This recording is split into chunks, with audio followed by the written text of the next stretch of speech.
우리나라 삼국지.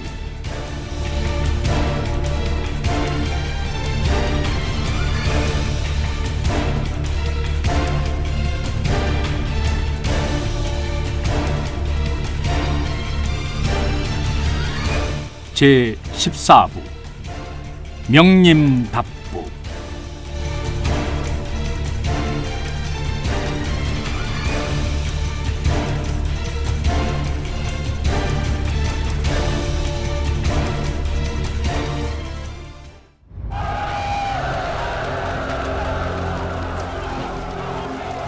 도성으로 진입한 명림답부는 군사들을 이끌고 궁궐로 쇄도에 들어갔다. 뜬 눈으로 밤을 지새다가 새벽녘에 옥좌에 앉은 채로 잠깐 선잠이 들었던 차대왕. 밖에서 들려오는 군사들의 함성 소리에 깜짝 놀라 잠에서 깨어났다. 차대왕이 벌떡 일어나 칼을 들고 밖으로 나가보니 어느새 궁성 여기저기에서 불길이 치솟고 있었다. 차대왕은 호위무사들을 찾았지만 아무도 모습을 나타내지 않았다. 이미 겁을 집어먹고 모두 달아난 것이었다. 차대왕은 할 수 없이 편전 안으로 되돌아갔다. 이때 편전으로 들어선 군사들이 차대왕을 발견하고 창을 들고 달려들었다. 하지만 가만히 당하고만 있을 차대왕이 아니었다. 비록 나이가 많이 들기는 했지만 수십 년을 전장에서 보낸 용장이었다. 차대왕은 몸을 날려 군사들을 베어나갔다. 차대왕의 살기가 군사들을 압도했다. 이에 겁을 먹은 군사들은 뒷걸음질을 치기 시작했다. 이때 마침 편전으로 들어선 명림답부는 군사들을 물러서게 한 후에 앞으로 나서 항복을 권유했다.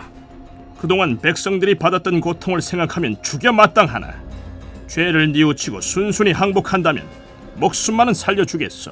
내 목을 벨 수는 있어도 나를 왕좌에서 끌어낼 수는 없을 것이다. 나는 공로의 대왕이다. 그러자 차대왕을 둘러싸고 있던 수십 명의 군사들이 일제히 차대왕을 향해 창을 던졌다. 차대왕이 아무리 무용이 뛰어나다고 하나 한꺼번에 날아오는 수십 개의 창을 피할 도리는 없었다. 결국 차대왕은 고슴도치처럼 온몸에 창이 박힌 채 피를 토하며 쓰러졌다.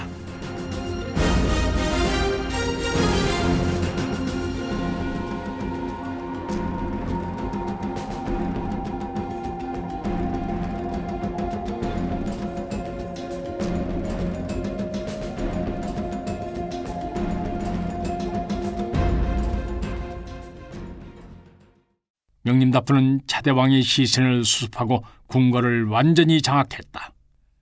이 무렵 가까스로 궁을 빠져나온 태자 추안은 구산에 있는 누두곡이라는 곳으로 도망쳤다.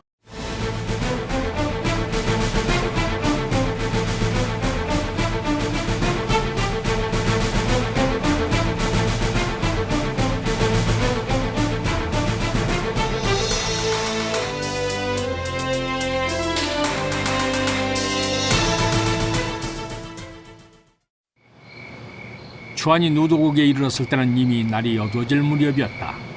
급히 토성을 빠져나오느라 하루 종일 아무것도 막지 못한 추안은 몹시 시장기가 돌았다. 추안은 이를 부끄럽게 여기면서 한탄했다. 이런 참혹한 상황에서도 염치 없이 배는 고프구나. 추안은 혹시 인가가 없는가 하여 주위를 둘러봤다. 하지만 주변에는 온통 어둠이 두려워져 있을 뿐이었다. 추안이 낙담하여 바위에 걸터 앉았을 때 멀리서 불빛이 보였다. 추안은 반가운 마음에 벌떡 일어나 불빛을 바라보고 뛰어갔다. 나무 뿌리와 돌뿌리에 걸려 넘어질 뻔한 고비를 여러 번 넘기고 간신히 불빛이 새어나오는 곳에 도착해보니 나무로 얼기설기 지붕을 얹어 만든 움막이 눈에 들어왔다. 추안은 문 앞에 서서 주인을 찾았다. 잠시 후 인기척이 나더니 거친 노인의 음성이 들려왔다. 니시오. 추안은 자신의 신분이 드러날까 두려워서 거짓말을 했다. 저는 사냥꾼인데 사슴을 쫓다가 이곳에 이르게 되었습니다. 날이 어두워졌으니 하룻밤을 묵어갈 수 있겠습니까? 노인이 거적을 걷고 나왔다. 추안이 노인을 보니 체격도 우람하거니와 눈이 깊고 수염이 정갈했다. 주안은 깊은 숲속에서 범상치 않은 인물을 만나게 되자 왠지 불안한 마음이 들었다. 노인은 주안을 지그시 쳐다보더니 아무 말 없이 들어오라고 했다. 호롱불을 켜놓기는 했지만 방 안은 그리 밝지 않았다. 주안이 들어서니 구석에서 누군가 움직였다.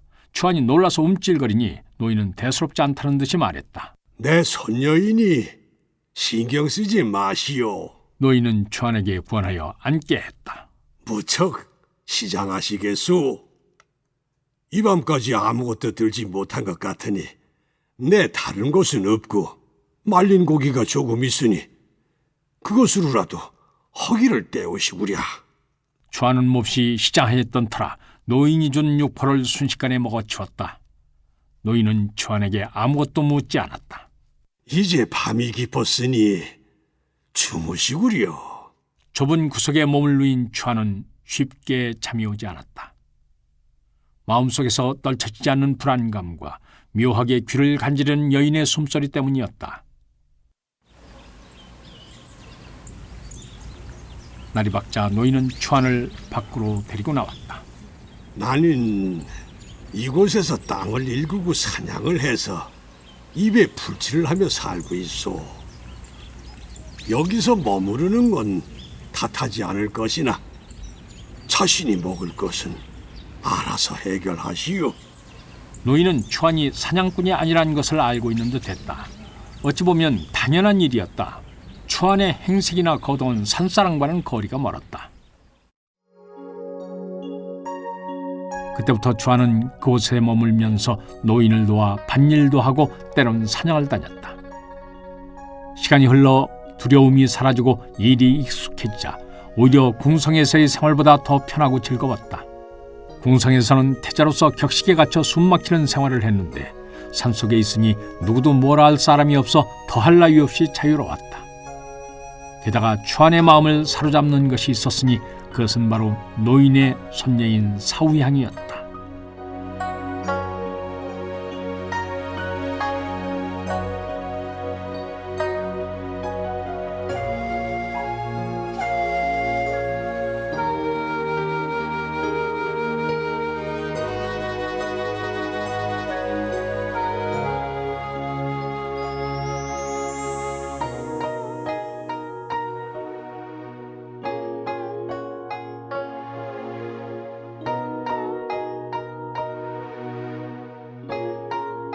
사후양은 산골에서 자란 소녀답지 않게 살결이 희고 맵시가 있었다. 그녀는 처음엔 주안을 경계하는 듯 했지만 한 가족처럼 지내다 보니 그를 오라비처럼 스스럼 없이 대하게 됐다. 함께 어울려 나무도 하고 나물도 캐러 다니면서 두 사람은 어느 이상의 정을 품게 됐다. 주안이 사냥을 다녀오기라도 하면 사후양은 집에서 시올이나 떨어진 흰목까지 나와서 기다리곤 했다. 흰목은 사냥을 떠날 때 심신의 안녕과 많은 짐승을 잡기를 바라는 신성한 나무였다. 주안은 사냥에서 돌아올 때면 사후양이 좋아하는 산딸기, 다래등을 따다 주었다. 어느새 두 사람은 사냥을 나가 떨어져 있는 시간마저도 길게 느껴지게 됐다. 노인은 두 사람의 관계를 눈치챘지만 별다른 말이 없었다. 주안은 노인의 침묵이 자신을 손녀 사위로 받아들인 것이라고 생각했다. 노인은 한 달에 한 번씩 산 아래 마을로 내려가 사냥에서 잡은 짐승의 가죽을 필요한 물건으로 바꿔왔다. 어느 날 사후양은 장에 나가는 노인에게 예쁜 치마와 분을 사와 달라고 졸랐다. 이는 사후양이 주안에게 여자로서 잘 보이고 싶어 그런 것이었다. 노인은 손녀가 어느새 여자로 성장했다는 사실에 감개가 무량했다.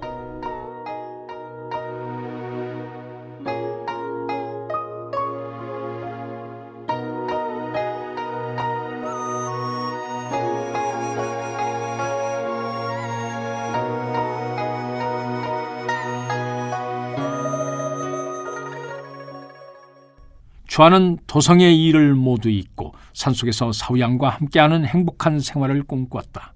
하지만 속세의 그림자는 끈질기게도 주안에게 드리워지고 있었다.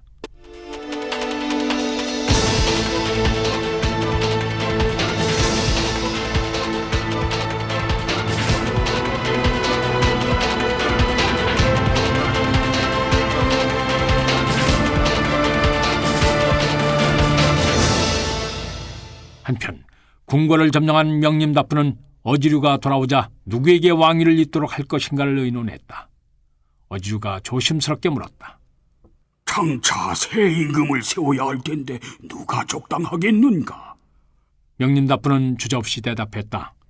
선왕의 동생이신 백고 왕자가 좋을 듯합니다. 백고는 성품이 어질고 청명하여 사람들의 신임이 두터웠다. 왕제 백고는 행방이 묘연하지 않는가?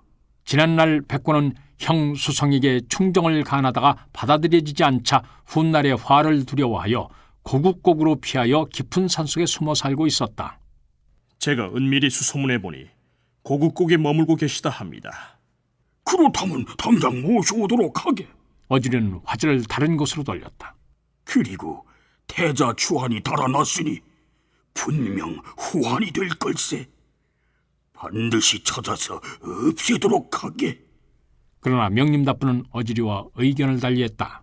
추한의 성품으로 보아 그리 걱정할 필요는 없습니다. 오히려 그를 도성으로 맞아들여 적당한 자리를 주는 것이 민심을 수습하고 아직도 건재한 폐주의 잔당을 무마하는 데 도움이 될 것입니다. 어지류는 그 말을 듣고 한참을 생각하더니 말했다.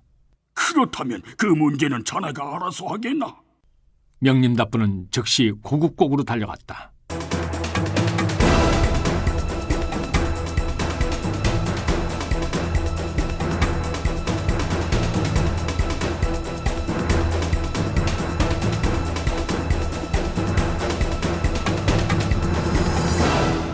백고는 갑자기 들이닥친 명림답부 일행을 보고 아연실색에 했다. 무슨 일인가? 명림답부가 앞으로 나아가 엎드려 아뢰었다. 이제 포악한 수성왕은 죽었습니다. 백성들의 인심이 모두 왕제님께 모아졌으니 부디 궁으로 돌아가시어 보위에 오르소서. 백고는 이런 지하에 거부했다. 나와 같이 미혹한 자가 어찌 그런 막중한 자리에 앉을 수 있단 말인가? 현명한 왕손을 찾아 그에게 왕위를 물려주도록 하게나. 백고가 사양을 하자 명림답부는 다시 한번 청했다.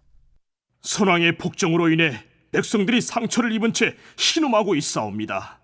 만일 이대로 신왕의 등극이 미루어져서 나라가 혼란에 빠지게 된다면 백성들의 고통은 이루 말할 수 없이 클 것입니다. 부디 왕제께서 이들을 도탄에서 건져주소서. 명림답부의 애끓는 간청을 들은 백고는 마음이 움직였다. 좋소. 그렇다면 부족하지만 이 한 몸 희생할 각오로 나라를 위해 대의를 받들겠소.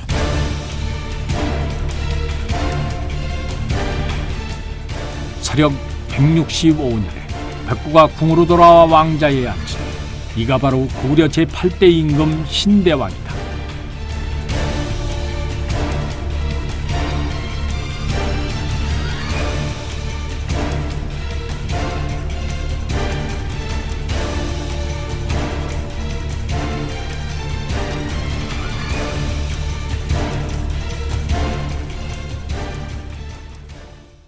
명림답부를 비롯한 대신들이 좌우에 시립하자 왕이 입을 열었다.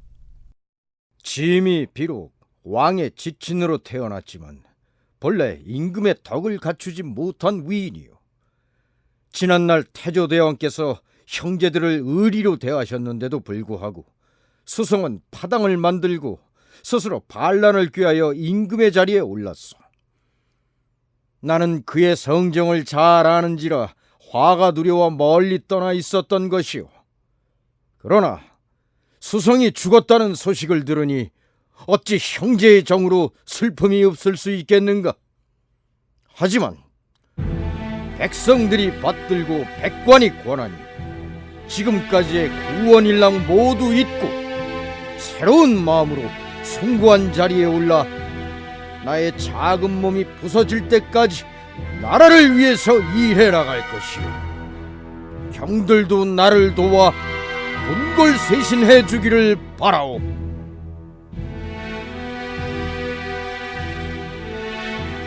신하들은 왕의 말을 듣고 모두 기뻐하며 각오를 새롭게 했다.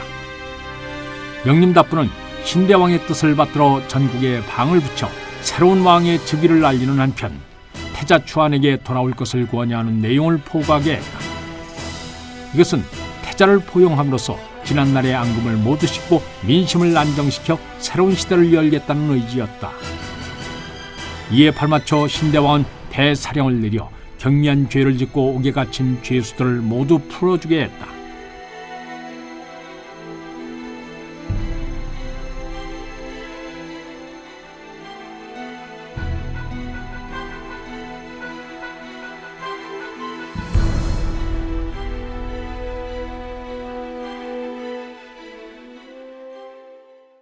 나라 안에 흉흉했던 민심이 어느 정도 수습될 무렵이었다.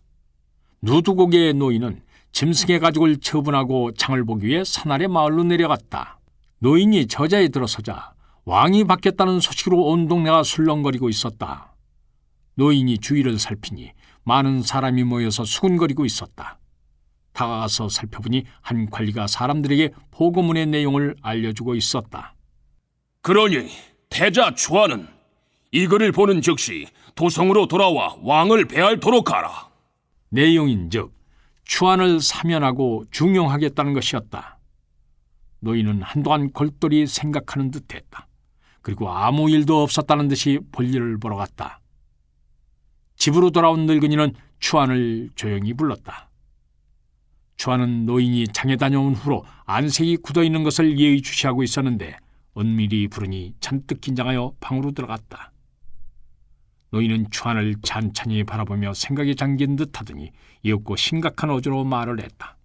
내 오늘 저자에 나가니 왕제 백고가 새로이 왕으로 추대됐다는 소문이 파다하더구만. 추한은 이 말을 듣고 머리가 매우 복잡했지만 애써 태연스럽게 말했다. 그렇습니까? 잘된 일이군요. 노인이 말을 이었다. 또한 나라에서는 태자를 애타게 찾고 있는 것 같더군. 오늘 보고를 들으니 태자를 사면하고 중용하여 쓰겠다더구만. 그런데 그게 저와 무슨 상관이 있습니까? 노인은 날카로운 눈빛으로 추한을 쳐다보며 말했다. 자네가 태자란 사실을 이미 알고 있었네.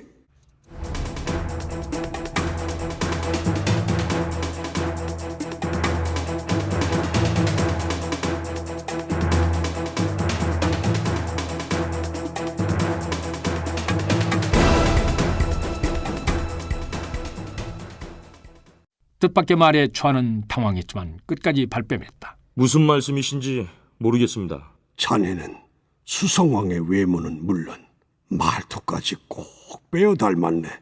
핏줄을 어찌 속일 수 있단 말인가? 추한은 혼란스러웠다. 산속의 은거에 사는 노인이 언제 임금의 얼굴을 보았더란 말인가. 나는 자네가 처음 이곳을 찾았을 때부터 모든 걸 알고 있었네. 자네가 사냥꾼이라고 둘러댔지만 행색이나 기품을 보고 단박에 그 말이 거짓임을 알았네. 그리고 밝은 날 자네의 얼굴을 자세히 살펴보니 낯이 익더군. 그렇다면 저를 보신 적이 있습니까? 늙은이는 씹어뱉듯이 천천히 말했다. 내 신분을 밝혀야겠구만. 내 이름은 목도루라고 하네.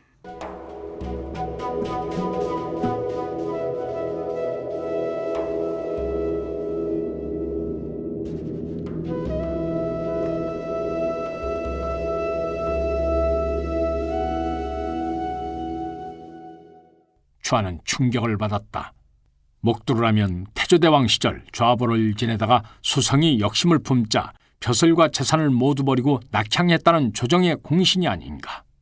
네, 지난날 자네 아버지를 두려워하여 이곳에 숨었는데 자네가 피해온 곳이 또한 나의 집이라니 하늘의 뜻은 정말 짐작기 어렵구만.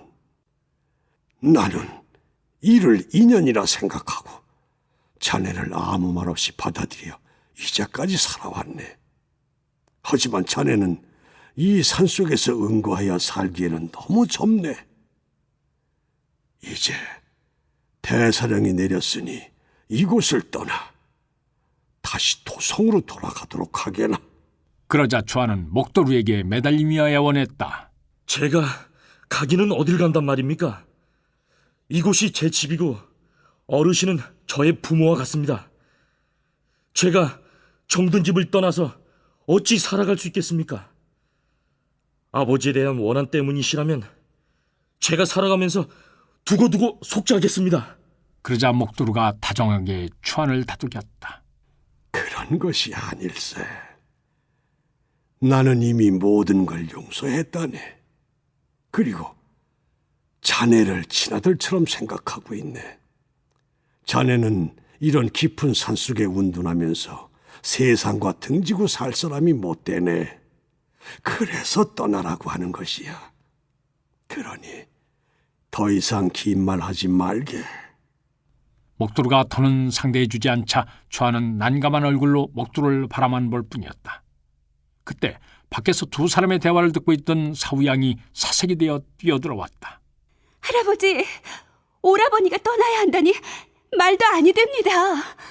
이에 목도루가 사후양에게 호통을 쳤다. 너도 이 녀석을 따라 떠나거라.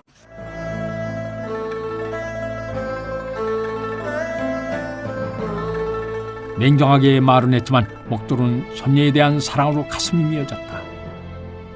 언제까지나 같이 있고 싶은 마음이야 굴뚝 같았지만 손녀를 위해서는 떠나보내는 것이 옳은 일이었다. 목도루는 두 사람에게 등을 돌린 채 자리를 펴고 누웠다. 이에 추안과 사후양도 더는 말을 붙일 수가 없었다.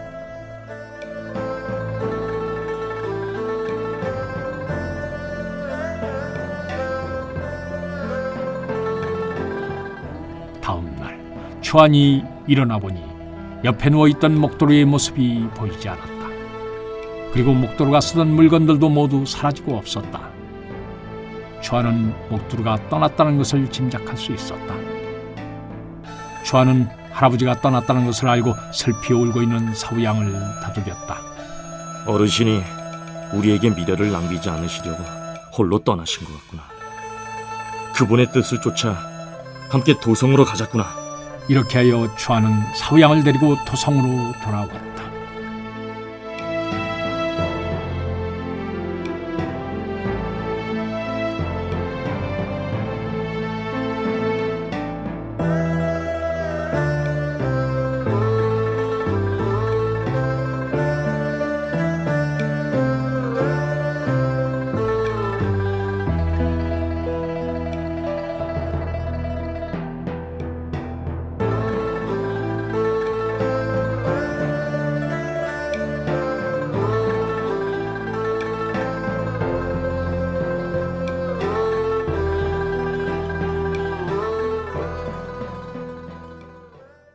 추안은 신대왕 앞에 나아가 부복하고 아뢰었다.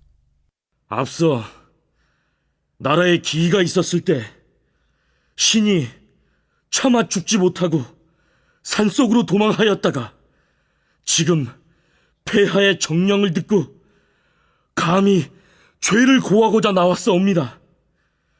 폐하께서 법을 세워 죄를 주신다면 달게 받겠사오나 만일 죽이지 않으시고 용서하시오면 이를 평생의 은혜로 여기고 살아가겠습니다. 이에 신대왕은 추안을 일으켜 세우며 위무했다. 내가 비록 왕위에 올랐다고는 하나 사사로이는 너의 숙부가 아니더냐. 너는 아무 걱정하지 말고 짐을 돕도록 하여라.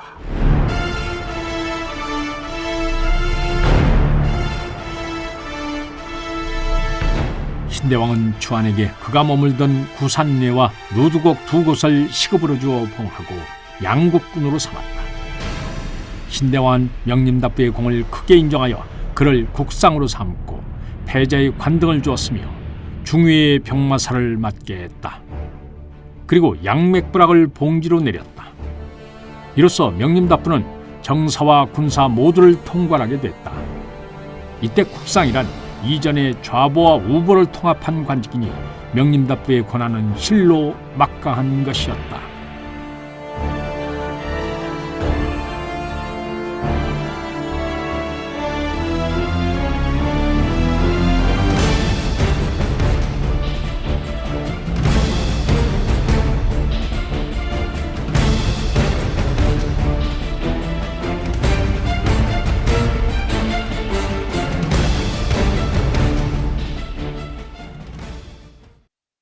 신대왕이 즉위하여 탐과 오리들을 몰아내고 백성들을 규율하니 병들었던 나라가 조금씩 치유되기 시작했다.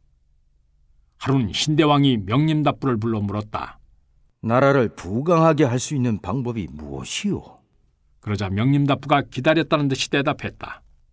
나라를 부강하게 하려면 먼저 백성을 편안하게 해야 하옵니다. 나라의 근간은 백성이므로 근간이 흔들린다면 나라 또한 무사할 수 없사옵니다.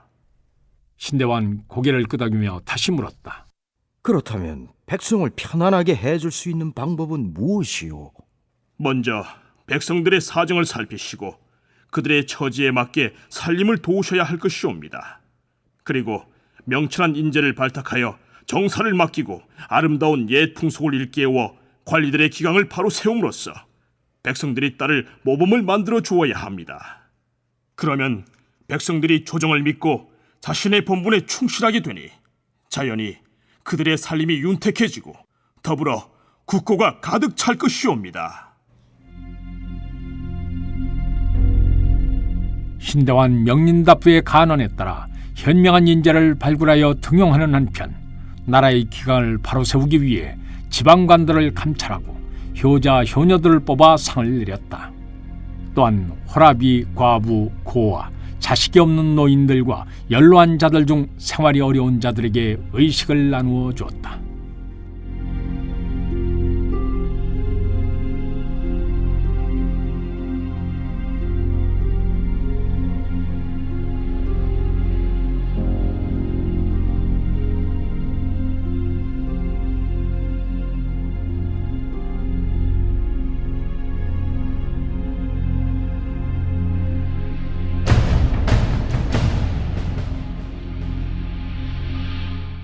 서력 172년 신대왕 8년 고구려가 안정을 찾고 번영을 구가할 무렵 한주 유갱의 명령을 받은 표기대장군 왕정이 현도태수 경림과 함께 5만의 대군을 이끌고 고구려의 국경을 넘어 쳐들어왔다.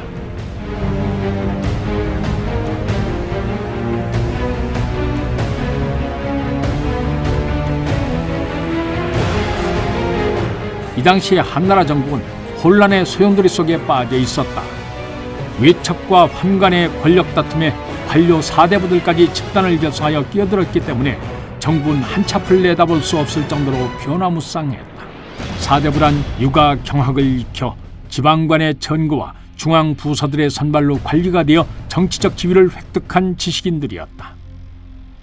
한주 유지 때 환관인 선초, 좌관 등이 모여하여 외척인 양기의 일가를 처형하고 조정의 권력을 잡게 되자 궁지에 몰린 외척들은 신흥 세력인 관료 사대부들과 손을 잡고 환관들에게 대항했다. 관료 사대부들은 외척들과 생리가 맞지 않았지만 그보다 출신이 비천하고 학식이 없는 환관들을 더욱 경멸했기 때문에 외척들과 손을 잡은 것이었다.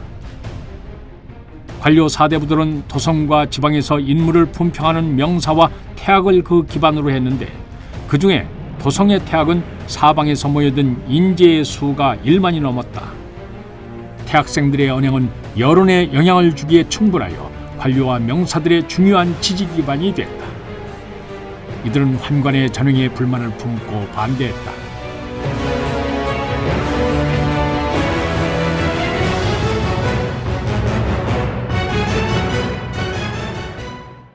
태학생들은 특히 사예교위 이응을 받들었는데 그는 관료 사대부를 대표하는 청렴 강직한 인물이었다. 이에 위협을 느낀 환관들은 유지에게 찾아가 무고했다. 폐하, 이응과 태학의 학생들이 붕당을 만들어 조정을 비방하고 다닙니다. 이로 볼 때 그들이 역심을 품고 있다는 것은 명확관화합니다. 이에 유지가 크게 놀라서 하명했다. 그렇다면 당장 그들을 잡아가두어라! 유지의 명이 떨어지자 환관들은 군사를 보내 이응을 체포하여 투옥하고 당인들을 수색 체포했다. 이때 하옥된 자가 200명이 넘었다. 비록 나중에 외척인 두무가 표를 올려 당인들이 풀려나기는 했지만 그들은 종신토록 관직에 나아갈 수가 없었다. 이것이 바로 제1차 당고 사건이다.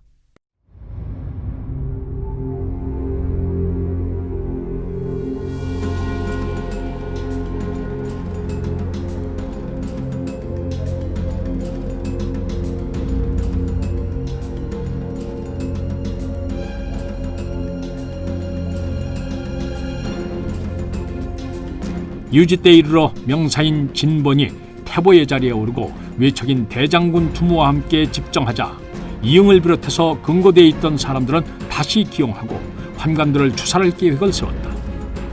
그러나 모의가 누설되어 환관, 조절, 왕보 등이 오히려 진번과 두무를 체포하여 살해했다.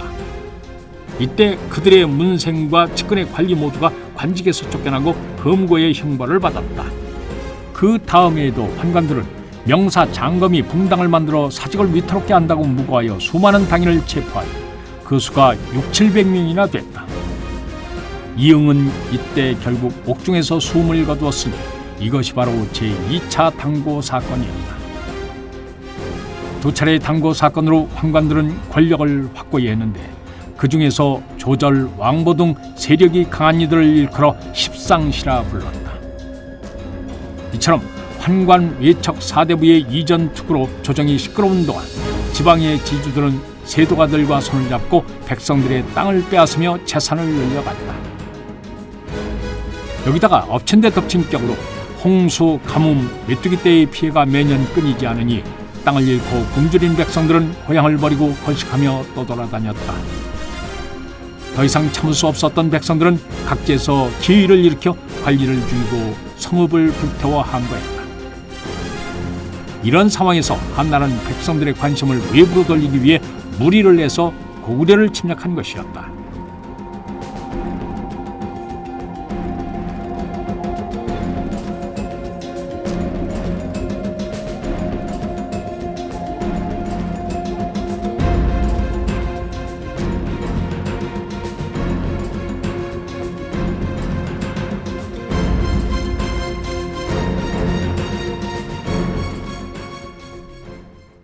한군이 국경을 넘어 쳐들어오고 있다는 첩보를 접한 신대왕은 신하들과 대책을 논의했다.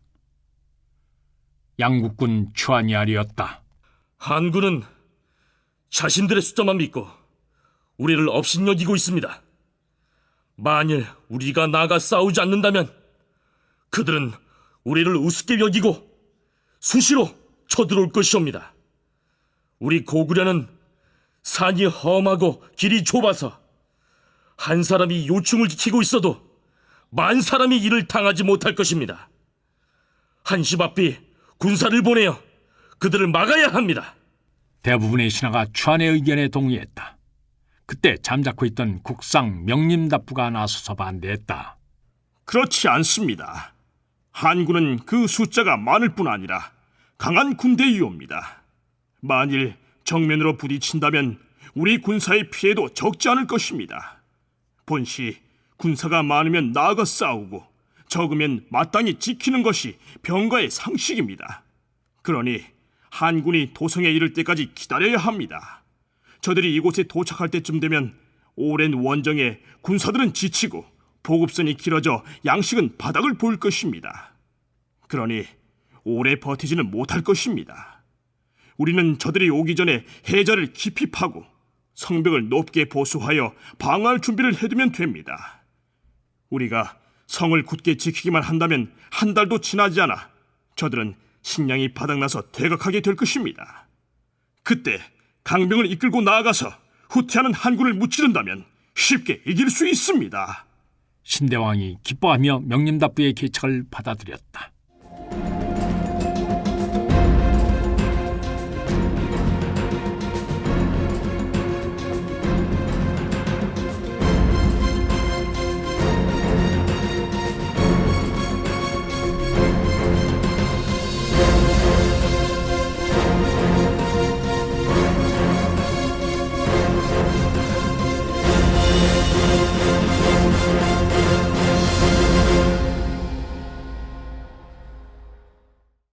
한군은 별다른 저항을 받지 않고 환도 선상 앞에 당도했다.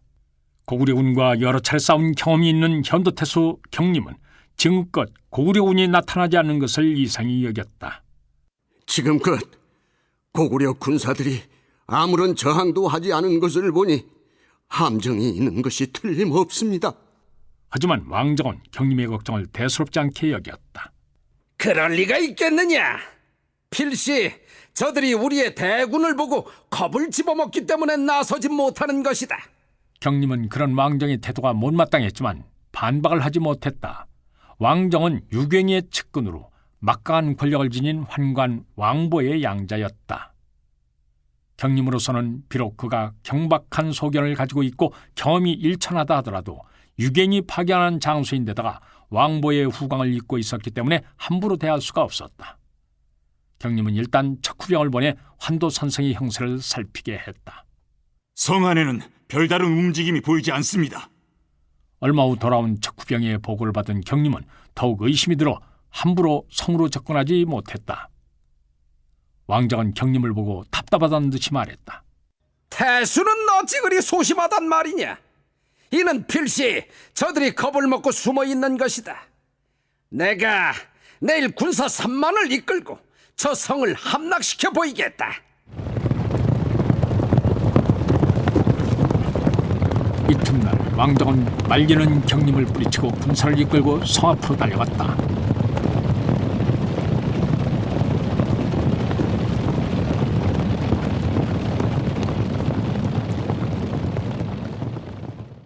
성 앞에 다다른 왕정은 큰 소리로 외쳤다. 고구려 왕은 듣거라.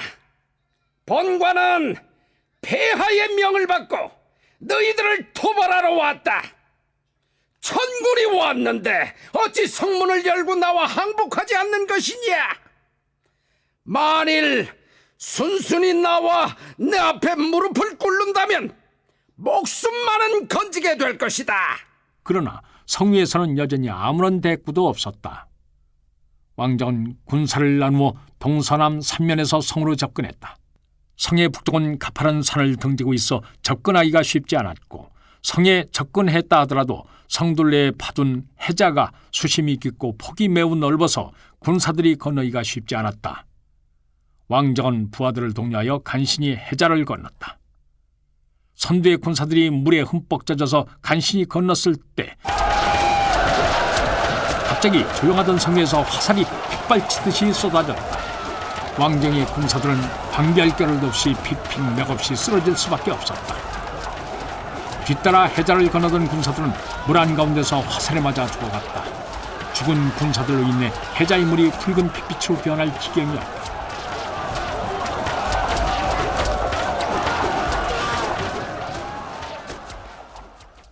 왕정은 많은 군사를 잃고 간신히 성벽으로 접근했다.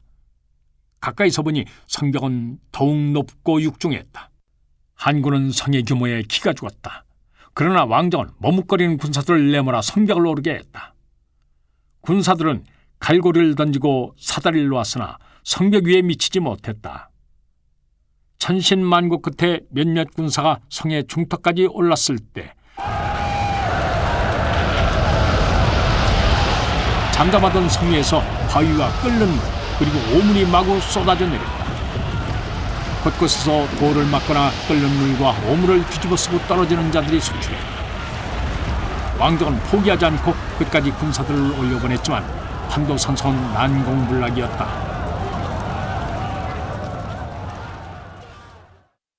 왕정은 날이 어두워지자 할 수 없이 군사를 수습해 후퇴할 수밖에 없었다. 경림은 왕정이 돌아오자 그를 원망했다. 어찌 제 말씀을 안 듣고 무모하게 공격을 했습니까?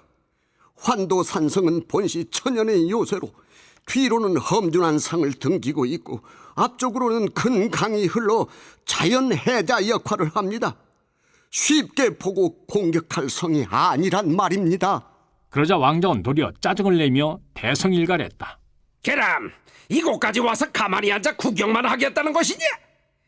내일은 내 반드시 성을 함락시킬 테니 걱정하지 말아라. 경림이 더 이상 대꾸하지 않고 밖으로 나와 군사를 수습해보니 3천의 군사가 보이지 않았다.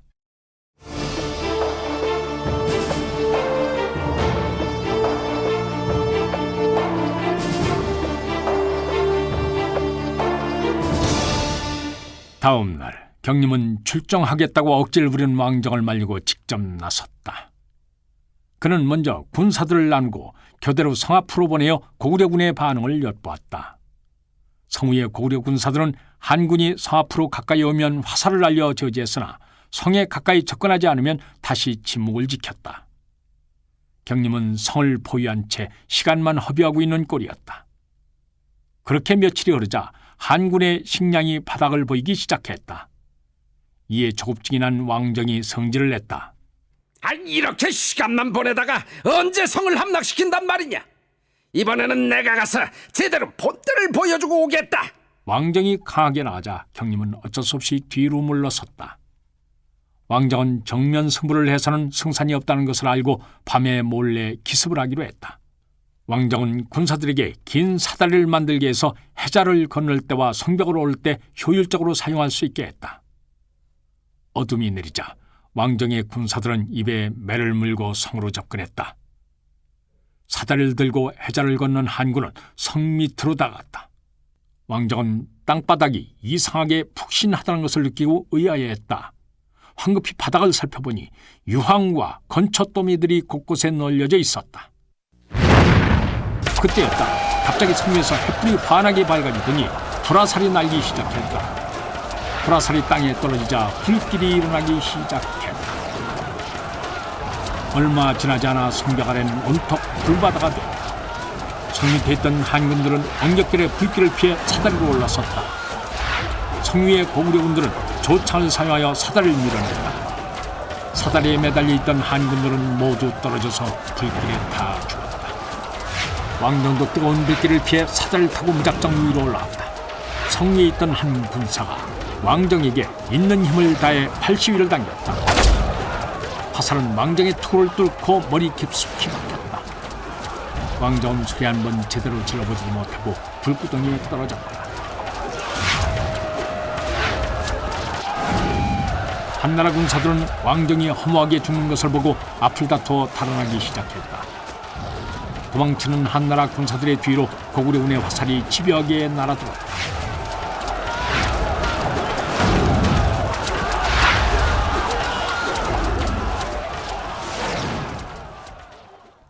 경림이 도망쳐온 군사들을 살피니 그 몰골이 말이 아니었다.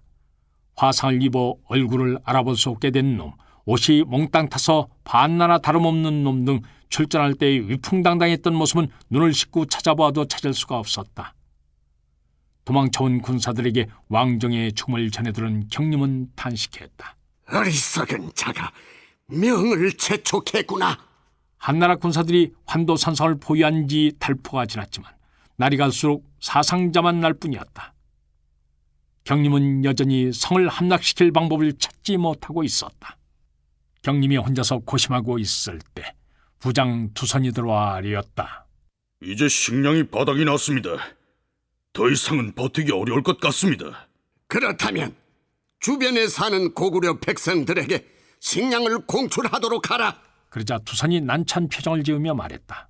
주변 백여리 안에는 개미새끼 한 마리도 보이지 않습니다.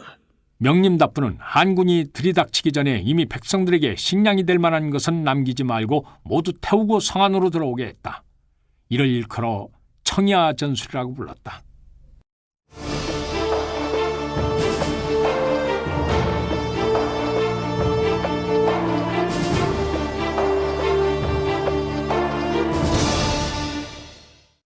경림이 당황하여 말을 잇지 못하자 두선은 후퇴를 권했다. 이곳에서 계속 머무르다가는 모두 굶어 죽을 것입니다. 한시라도 빨리 군사를 거두어 돌아가는 것이 상책입니다. 경림 역시 달리 방책이 있을 리 없었다. 경림은 투선의 뜻을 받아들여 전군에 퇴각 명령을 내렸다.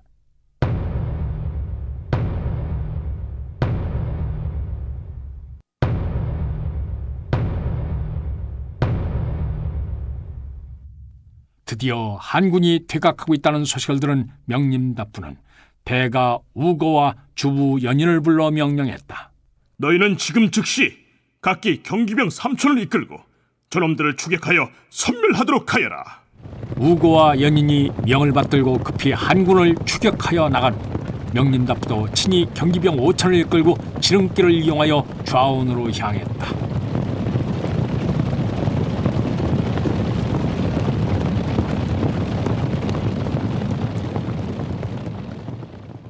경림은 퇴각하면서 고구려 군사가 추격해올까 두려웠다.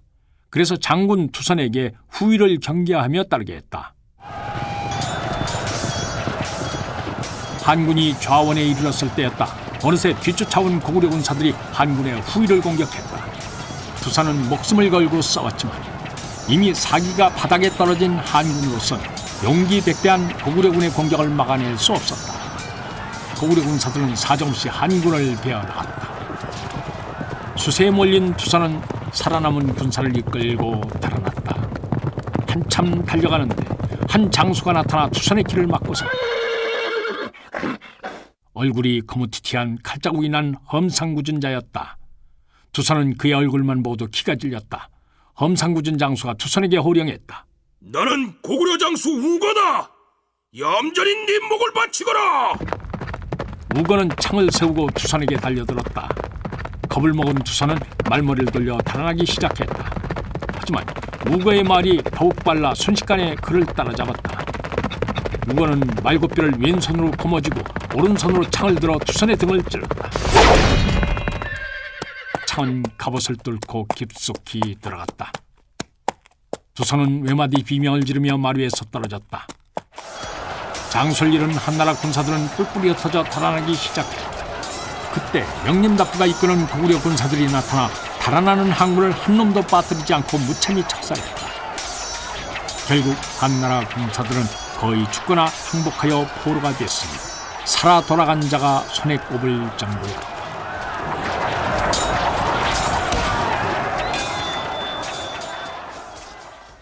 신대왕은 크게 기뻐하여 명림답부에게 좌원과 질산을 시급으로 주었다. 이것이 바로 그 유명한 좌원대첩이다.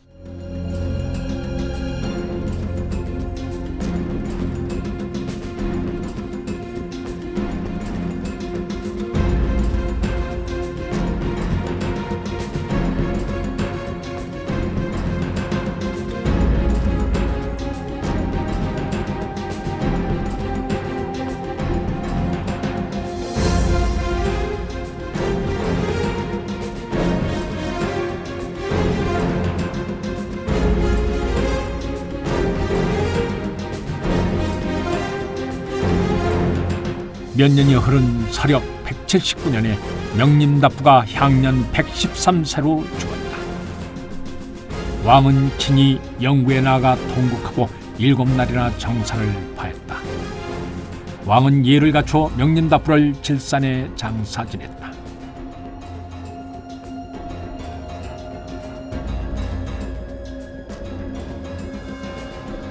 명림답부가 죽은 해 겨울, 신대왕도 그의 뒤를 쫓기라도 하듯 숨을 거두었다.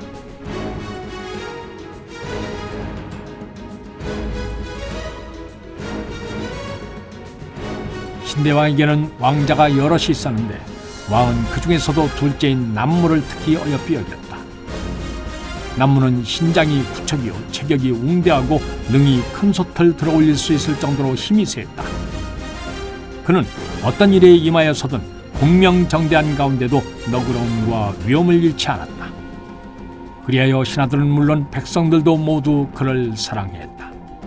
서력 179년에 남무가 신대왕의 뒤를 이어 제9대 고구려왕으로 등극하니 이가 바로 고국천왕이다.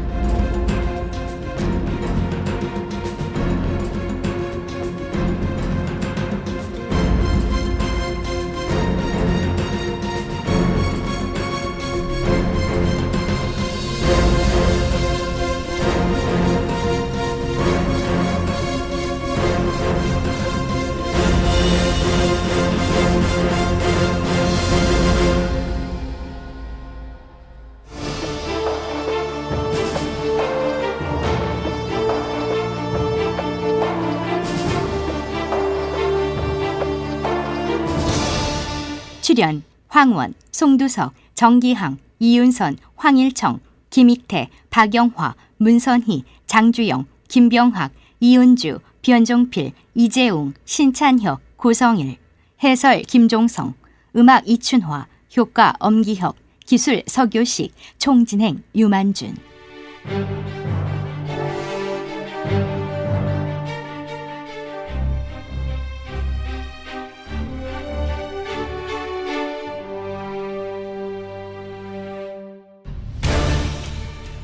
임동주 원작, 김기덕 연출, 제14부 명림답부 편이었습니다.